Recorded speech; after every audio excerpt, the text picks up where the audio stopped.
Hello everyone, this is Big Entertainment and we're back again, and here now we have another video for you, and this will be a spoiler review of No Time to Die. Now, of course, No Time to Die is the 25th James Bond installment within the franchise, and it marked Daniel Craig's final appearance as the spy agent following Casino Royale, Quantum of Solace, Skyfall and Spectre. Now you can check out my non-spoiler review of the movie within the channel, and I will leave the link within the description. And just quickly, overall, I thought it was a very solid adventure. Really much of a film of two halves, where in the beginning it was much more of that brisk adventure escapism that we associate a lot more with the classic James Bond films, and the second half was much more of a conclusion to the overriding arc of Daniel Craig's Bond, where we look at very much the likes of Vesper Lynd and Quantum and Spectre and Mr. White and Bloodfield, and all of the various personal conflicts that we associated very much more with Daniel Craig's interpretation of the character. So in this review, this will be much more of a freer discussion in terms of what I thought were the best and worst elements of the movie. This won't necessarily be a chronological statement of the film, so you've been warned now for the morning that this will be a spoiler review. So if you haven't watched the movie yet, you can go away, catch up with the film, and then come back to this overall review. So the first aspect I want to talk about was very much the film's opening scene, where we saw the entrance of Safin, played by Rami Malek, and this is very much of a chilling encounter where we learned essentially that Safin wanted to kill the mother of the husband who had killed his family, and I believe this was later on revealed as Mr. White, as what we know from the Casino Royale and Quantum of Solace films. So this is a very much of a different opening for a James Bond film, very tense overall, where we see him approach the house and we see the young daughter trying to protect her mother, and then we get that chilling sequence where Safin kills the mum and the young daughter is hiding away, and then she runs free from Safin and she goes onto the ice in the lake, and then she falls through the lake, and originally Safin starts shooting at her when he's got the original, I think it's a Chinese doll mask that he's wearing, and he shoots her in the lake. And this is very tense at the time because you think he's going to kill the daughter, but then he eventually rescues her from the lake. So you could ask, why did he do this? Because the whole point was to kill the family of the husband who killed his family. So why did he indeed feel the need to save the daughter? That wasn't really quite clear. And that we did have a later scene when he encounters Madeleine Swan later on, who is revealed as the identity of the daughter, but it still wasn't clear why he didn't just kill her in the first place. So it was still a good sequence, but I just questioned really Safin's motivation here. And to be honest with you, Safin didn't really work as a villain. His motivations throughout the whole entire film didn't really work, particularly towards the end of the climax. But as an opening scene, this was done very well. And then we moved on from that, where of course we saw James Bond and Madeleine Swan living very happily in Italy. Of course, this is following on from the end of Spectre, and they make an agreement, I think, to reveal each other's secrets at the end. And we go on again where we see James Bond going to the grave of Vesper Lynd, who you all know is played by Eva Green from the Casino Royale, and he's still grieving over her certain loss, so he still hasn't moved on in many sense, and Madeleine Swan recognised that to a degree. And then we get the explosive encounter when the grave blows up, and then we saw later on that the assassin is trying to kill James Bond, and this is the whole point of Spectre trying to assassinate Bond. And the sequence itself, which we saw in the trailer, very much so was handled very well. We have those scenes where Bond is jumping off the wire from the bridge, we see the car chasing him, and then later on we see Madeleine Swan and Bond in the Aston Martin as it's spinning around, shooting at all the other assassins. So this is a very good sequence overall. And then we see where they get separated, where he leaves her on the train, and that's when we enter the opening song credits. Now, I just questioned a bit of this overall. The query was that Bloodfield was controlling all of this throughout his prison cell. I'm not really sure how that worked, and I thought again, why was Bloodfield doing all of these extravagant schemes in order to torment Bond or take him down? If he really wanted to destroy Bond, why he couldn't have just killed him? He could have quite easily just hired a couple of snipers and they could have shot Bond when he was out in the open, and then that's it, you achieve your revenge. But that was one thing that I was questioning again in terms of Bloodfield's motivations. Why was he trying to make more of this emotional damage to Bond where he could have just killed him. And also the fact that he was using Madeleine Swan as a way to trace Bond, because this is what was causing the conflict during this sequence, because James Bond initially felt that Madeleine Swan had betrayed him to Spectre, but that wasn't the case. And again, this was all part of Blofeld's elaborate scheme. Again, didn't really make sense to me overall why he would do it this way, but they were just trying to heighten the more emotional tension between the characters within this Daniel Craig's arc, as what I've mentioned before. But it's a very good sequence overall, and they separate when they leave each other in the train. We go to the opening song, and I've got to be honest with you, I'm not a fan of I think her name is Billie English, the song, the No Time to Die. It's not the worst James Bond song, but I think in keeping with all of Daniel Craig's entries, it's just too somber, it's too contemplative, it's too sad. Again, very much tying to the overall arc of Daniel Craig and the issues that I've had with his iteration of Bond, where it lacks the swagger, the bravado, the charisma, the personality of previous versions that we've seen from Bond. This is very much more of a deconstructive, tormented character.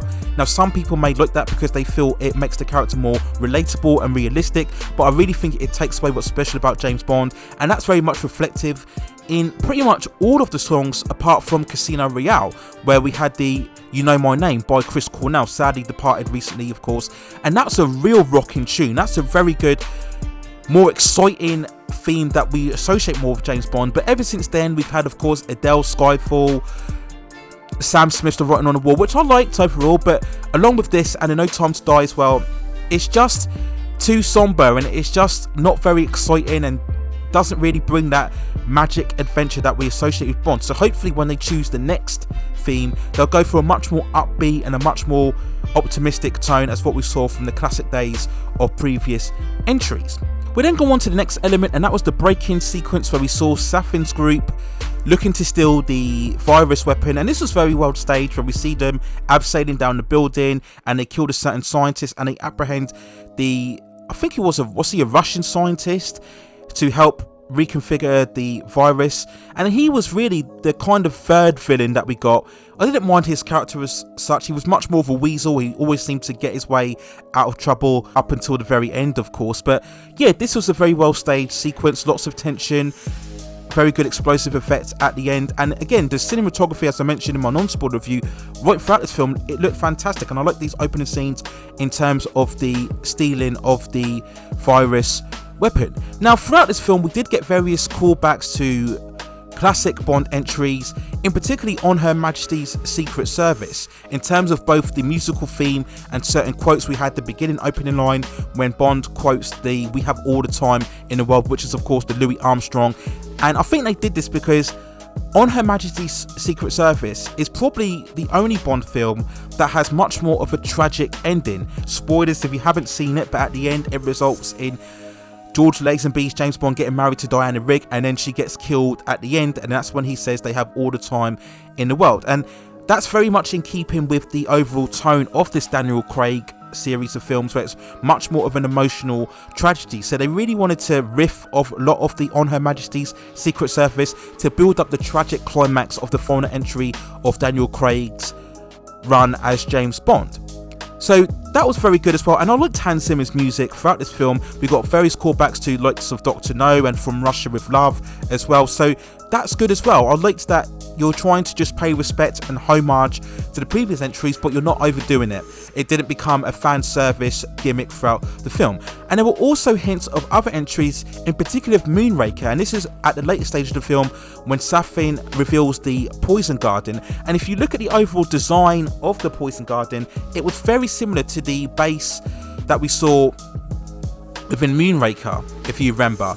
It just looked very similar in terms of the outlook and the exterior. That's the first thing I thought of when I saw the Poison Garden. I thought of Moonraker. And there were other scenes when Natasha Lynch and James Bond, they fly in a supersonic jet and they're flying towards Safin's fortress. If you look at the certain scenery and they're flying over the island, it reminded me very much of The Man of the Golden Gun. If you remember when James Bond is flying over to Scaramanga's base and he's in the white plane and he's flying over the the landscapes as well. Very much of a callback as well, very subtle, and I like that as well. It shows that they're very much again thinking about the whole legacy of James Bond. So really this is something, it didn't affect the film as a whole, but if you are a fan of the James Bond franchise, you will notice more of these little callbacks and hints to previous entries. So that was very good as well. The next element I want to talk about was the Bloodfield Scene, and as we all know, this is played by Christopher Waltz, who I think plays the character very well.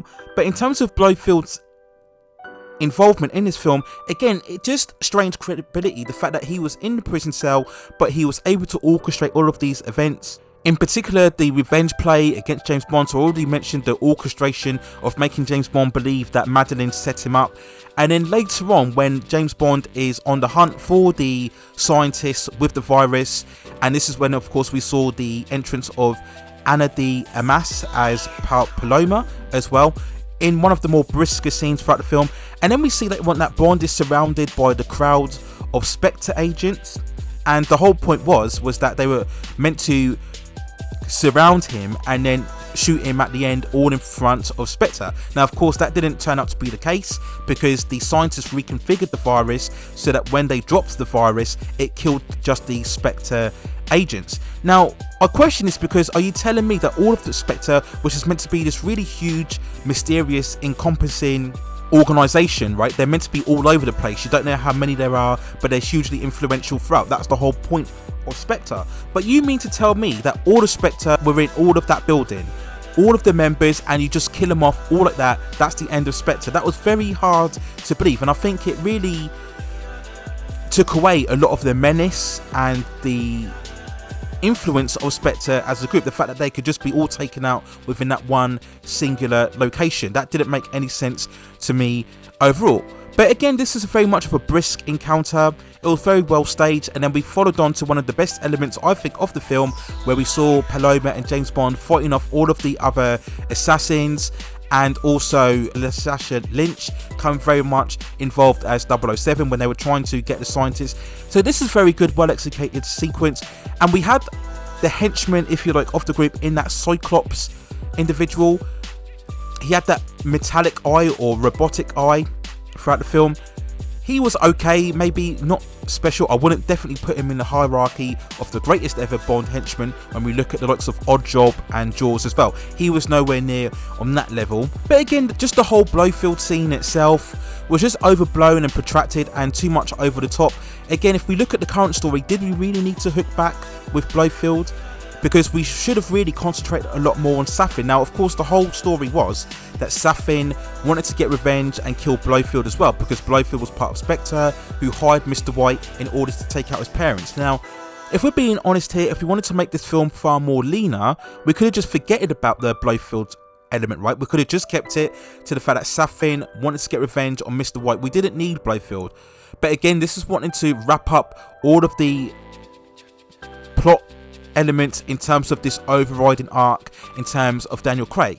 So it was a very protracted scene, and yeah, it was a bit tonally all over the place. Daniel Craig was kind of laughing or mocking him to a fair extent, and then it tried to make it more serious.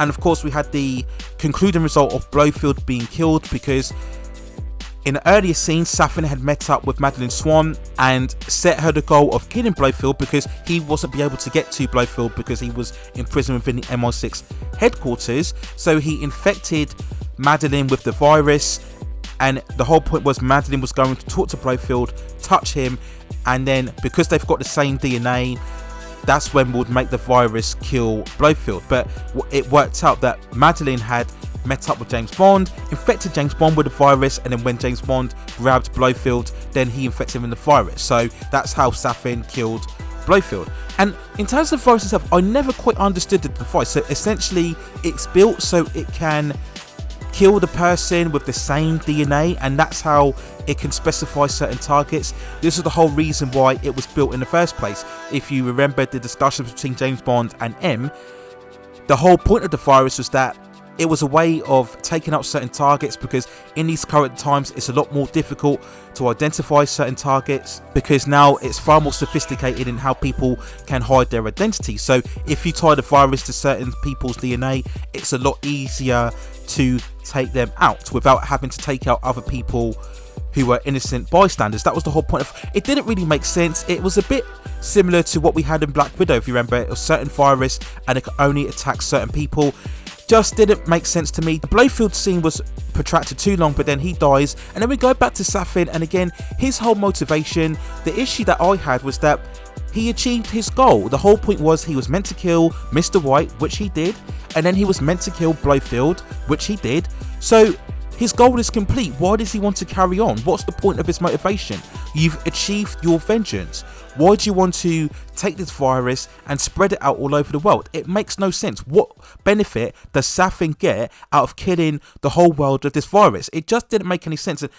It got very frustrating as the film was hurtling towards its final third, because I was just sitting there thinking, what's the point of this? What are we trying to do here? Like, why is Safin trying to kill him? And also, why is Safin so concerned about James Bond or Madeline? He saved Madeline, James Bond killed Bloodfield, so what does he care about James Bond and his personal issues and trying to impact James Bond? We had the scene, which was again another protracted encounter near the end, where James Bond meets Safin at his base, and he's talking about, oh, we are the same, and I want to make you feel your pain and the emotional trauma as well. And it's like, why are we doing this again? We did this the same similar thing in Spectre as well, with the whole Bloodfield encounter as well. Why are we doing this? And it just took away a lot of the tension because it didn't really mean anything. And then we have to go on to the next big revelation, the fact that Bond had a daughter. Now, this was revealed later on, but in the beginning, when Bond catches up with Madeline Swan in the house, we see the daughter, and of course that was the first initial instinct. We thought, oh, this is James Bond's daughter, right? But she tells him it isn't, and then James Bond just accepts it. Why? Like, it didn't make any sense. And also, James Bond never asks, well, if it's not my daughter, who is it? Who did you get with? And why aren't you with them now? Do you see what I'm saying? So it was very vague in terms of its whole explanation. And to be honest, we all knew it was James Bond's daughter anyway. We kind of guessed that. But what really questioned me throughout this film is, why is it that all the villains know James Bond and the fact that it was his daughter? If you notice throughout the film, Bloodfield makes reference when he talks to Bond how Madeline has had this big secret and she's been keeping it from you, and Safin says it later on as well. I think it's in that scene with Madeline when basically, I know that James Bond is the one that you love and you've been keeping this secret from him. How did they know? How did they know that the daughter was James Bond? How would they know that? Because Bloodfield was tracking Madeline Swan before they had the daughter, and Safin, he didn't have any clue about this. So why would they know who James Bond is? And this is where the story was really failing, because they're trying to instigate this whole personal stakes between the villains and James Bond, but they've got no connection to Bond. Why do they care what James Bond is? The whole point was for Safin getting revenge on Bloodfield and Mr. White, and he done that. So what does he care about what James Bond is, or what personal connections or backstory he's got into? It just didn't make any sense. It was very similar to what they made in terms of the mistake of Spectre, when they were tying it to the fact that Bloodfield had parents and James Bond was an orphan, and they were paying more attention to James Bond than what they were to Bloodfield. That's why Bloodfield wanted to get revenge on It's all a mess, and this is again the big mistake that I think of the Daniel Craig films, is they try to give James Bond this tragic backstory, and that never works with the character, because the whole special ingredient of James Bond is that there is a mystique in terms of his origin, and he's very much of a free slate. He's not burdened down by a backstory or a tragedy. So that's why the franchise has lasted so long, because we could jump into each individual installment and we're not having to worry about what happened in the previous installment. So it leaves the original film to be able to stand on its own, and it frees the writers creatively in where they can take the character. But the whole issue with these Daniel Craig films, and this installment in particular, where you're burdening him with this overriding tragic arc, you've got to try and tie every character in terms of James Bond's backstory, and it just grinds down the character. It devoids him of any freedom, any charm, any personality, and it just made the film a bit of a drag because of these protracted scenes, and it would just go on and on and on. And as I mentioned in my non-spoiler review, you could have easily taken 25 minutes from this film and it would have had no worse effect. So that was another burning issue, again, just trying to tie the villains to James Bond's origin and his backstory, making the film far more prolonged, and it was unnecessary overall. And it made you yearn for the days where we could just have a standout villain with much more of a personality. There doesn't have to be a connection to Bond, and it's just a good guy versus the bad guy, and they were just overcooking it too much. So really, this is the major big issues that I had in terms of the storyline and the plot in terms of this film, and I think it just dragged it out too much. And I think, again, the daughter stuff was stupid. They didn't need to bring it in there, and it didn't really refer to it, right? They didn't give James Bond any singular scene with the daughter. We had that at the beginning, but at the time he doesn't think the daughter is his, so it doesn't have any emotional weight.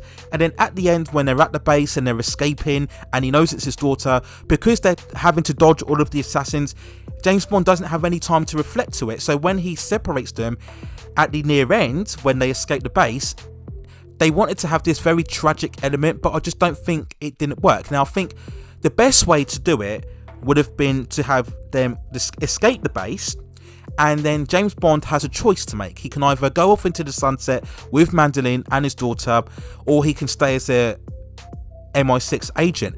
And at the end, he makes the ultimate choice to separate from the daughter and Madeleine Swan, because he realizes assassins are always going to be after me, as what we saw in the beginning part of the film. So eventually they may get to Madeleine and the daughter at the end. So he chooses to make that tragic separation. I think that would have been a far better climax and a far better handling of the whole daughter narrative. It reminded very much of Superman Returns. If you remember Superman Returns, spoil it if you don't, but we had the whole stupid issue of Superman having a son that he didn't know about for 5 years, and that was silly as well, because if you wanted to continue with the franchise, you've then got that burden of having a daughter around. So again, this made the whole silly thing with this issue, is that if the Daniel Craig James Bond was going to continue, then you've got to think about, well, where's his daughter? Is she going to be hanging around? Right now, there will be people looking at this from a cynical point of view and saying, well, this was their intention, because we all know about the social media narrative of how they wanted to replace Bond with a female agent, whether it will be Lashasha Lynch's version.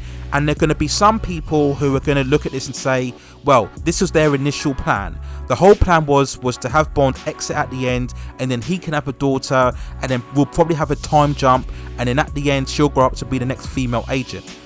I don't subscribe to that, but that might have been the case. That might have been their original plans, and then they changed it throughout the reshoots. I'm not so sure, but I just think the daughter narrative was stupid. And other quick elements before we talk about the major part, we had the death of Felix, played by Jeffrey Wright as well. And I just think the whole Felix angle with the Ash super agent as well, was it really needed? Because Felix has always been kind of more periphery character. He's just there for 1 or 2 scenes and then he disappears. This is something that has been running through the whole of the James Bond franchise. I think the most significant arc was the License to Kill, where I think Felix has horrific injuries, and then James Bond, that brings up the whole revenge angle. But I just think the whole Felix arc was, again, just to close off the attachment to Daniel Craig's James Bond. He eventually dies at the end when the ship gets submerged in the water, when Ash runs away with the scientist. I look back at this, you could have taken the whole Felix stuff out. You could have taken it all out. You could have essentially have the scientists go on the run, and MI6 brings James Bond in. They tell him about the virus, the dangers of it all. They could have attached it to Madeleine, and then James Bond could have gone on his own with the Lashasha Lynch to find the scientist. You could have cut the whole thing out. And as good as Anna de Amas was in her role as Paloma, again, you didn't need her in that. You could have taken her character out, and they could have just the scientist, get the virus, and move on from there. And he didn't need Felix or the Ash agent as well. And this added a good, 20-25 minutes of the film. You could have taken it all out, and it would have made it a far more leaner story. So again, this is another example of them trying to tie in to the whole Daniel Craig arc and the whole arc we've seen from the beginning of the films. Not bad, but just not needed in my own personal opinion. So now we're going to talk on to what is obviously going to be the biggest talking point throughout this whole film, and that is of course the climax mentioned before. We're talking spoilers, and that results in James Bond dying at the end. So essentially what happens is we're trapped in the base, and all of the governments throughout the world, they are aware of this virus, and M is leading the charge, so to speak. They want to try and get everybody out of the base before they blow it up, because it's essentially this whole factory of this deadly virus. We see that the people are working with it in the contamination suits, so they've got to basically destroy this base. So it's a race against time to get everybody out of the base before the missiles blow it up. Now, James Bond, he moves all of his daughter and Madeline and Lasasha Lynch's agents. He gets them out of the base, but he's got to essentially make sure the base is destroyed, right? It's locked down before it gets blown up. I thought about this. Why does he need to do that? Like, why couldn't he have gone with them? If they're going to blow up the base anyway, which is what they wanted, that's what he needed to do. But I guess he had to make sure the base was contained so the virus couldn't get out. But he had to do that before. I must have lost it at this stage, because like I said, I was getting a bit frustrated at the end. But yeah, why didn't he go with them? I didn't understand. But he stays with them. He has to take out all the soldiers, and again, they're just ramping up the whole heroic sacrifice. He takes out all the soldiers. And one thing that was silly was that, why did Safin stay there? Right, because he's carrying the daughter, and then for some reason he lets the daughter go, even though they had this big confrontation between him and James Bond, and he's holding the daughter hostage. Why did he let her go and then walk off? But for some reason, Safin sticks around. Why didn't he escape? And then he shows up at the end, and then he shoots James Bond, and James Bond is wounded, and then he reveals that James Bond has been infected with the virus, essentially meaning that he can't go back into contact with Madeline, otherwise he'll infect her, right? That kind of works, I guess, because she had the virus as well. I mean, shouldn't that counteract each other out? If both people have got the virus, doesn't that make them immune in many ways? Again, the virus mechanics didn't work, but essentially he's got the virus now, so he can't be reunited with Madeline or his daughter. So it's a big emotional tragedy.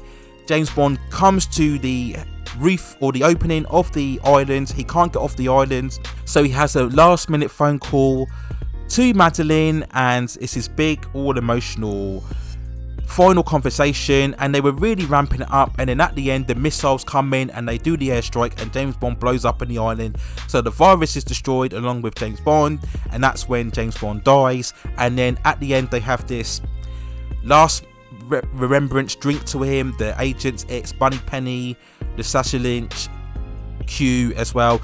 And then at the end, we see Madeline driving off into the distance, and she's talking to her daughter, and do you want to know about your father? His name was Bond, James Bond. And then we get the theme of On Her Majesty's Secret Service playing at the end. Now, I didn't like the ending, okay, and I don't think a lot of fans are going to like the ending, because it's not James Bond, you know, this whole heroic sacrifice, him dying at the end. As I mentioned before, I think a better way would have had James Bond leave his daughter and Madeline, because he knows he's always going to be on the run. Assassins are always going to be chasing after him, so it's just to ensure their safety to leave them alone. I think that would have been a far more suitable and appropriate take for the character, because we all know James Bond is much more of a solitary character. That's how he works best. That would have been far in keeping with the character. It would have made far more sense in terms of the tone of the James Bond film, and I think that would have had even more of a more tragic climax. Just to kill Bond at the end, why? Why kill him off? You know, yes, we all understand it's the end of the Daniel Craig era, we get that, but as with all of the other James Bond interpretations, you never have to kill the character off, right? It just ends. And I think Spectre was a far more suitable ending, where he drives off in the British Mini at the end with Madeline. That would have been a far better sending off. James Bond is happy, and then you just continue on with the next one. So it doesn't have any bearing on future installments, because again, you could just restart as what they always do, start afresh with a whole new James Bond. You don't have to refer to any aspects of the Daniel Craig version. You could just start again. I think they did it just so they said, right, this Daniel Craig is our own series in many ways. It's our own story of James Bond, so we want to make sure that it can't be retconned or changed in future installments. So we're going to kill him off there, and then it's our own self-contained story. I think that's why they did it. Again, people may be cynical and say, well, the initial plan was to have James Bond die so that Lasasha Lynch could take over, and maybe they changed that narrative in the reshoots. I'm not so sure, but it's got no bearing going forward. But I didn't agree with it. I didn't like it. It just didn't feel right. And again, it felt more in keeping with so many modern day blockbusters, as I mentioned in my non-spoiler review. In particular, when we're looking at Dark Knight Rises and Endgame, and especially Dark Knight Rises, because it's very similar, because Batman has to fly the jet and then gets blown up at the end, so we all think it's a tragic sacrifice, same as Avengers Endgame with Tony Stark making a tragic sacrifice. And that's always the way now with these big event movies. The hero's always got to die at the end. There's no happy ending, because we don't know how to deal with having an inspirational hero who can save the day and end up with the girl.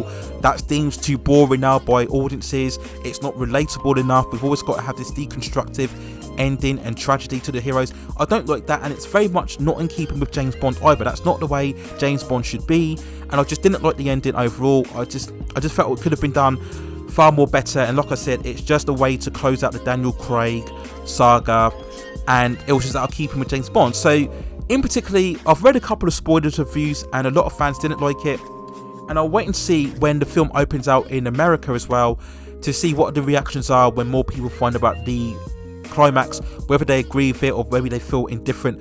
We'll wait and see overall. But it didn't spoil the film overall, but I just think in terms of a James Bond adventure, it didn't have to be that way. It could have been handled a lot better, where James Bond lives, and obviously at the end credits James Bond will return, so it kind of contradicts the whole event to begin with anyway. He dies but he will return. So anyway, that was the closing scene, and overall, as I mentioned before, this was a solid entry. Very much better in the first half than in the second half, when it was far more of an escapism James Bond adventure.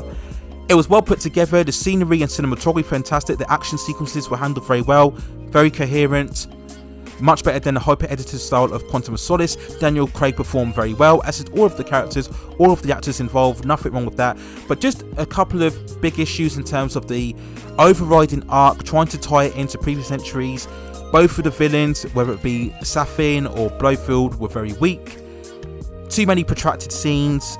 Easily could have taken out 25 minutes of this film, and the whole daughter reveal was stupid, and also the dying climax at the end of the film as well, just not in keeping with a James Bond installment overall.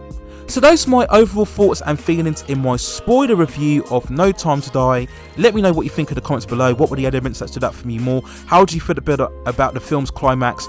Do you feel it should have been handled differently? Did you like the daughter reveal? Did you not? Did you think it gave the film a far more tragic and emotional weight to it, or would you preferred it to have much more of a standalone entry? And let me know about your thoughts about Daniel Craig as Bond in general. I'll probably will do a supplementary video shortly after this, where I'll talk about Daniel Craig's run as James Bond overall, where I'll talk explicitly about all of the movies and how I think it was in terms of interpretation of the character and how it compares to previous iterations of the character as well. So look forward to that very much in the future. So that's my overall spoiler review. Let me know what you think in the comments below. Please also hit and like the subscription and notification buttons so I can provide you with more high quality content like this in the future. But that's it for now. Take care of yourselves, stay safe distances, and I will see you very, very soon.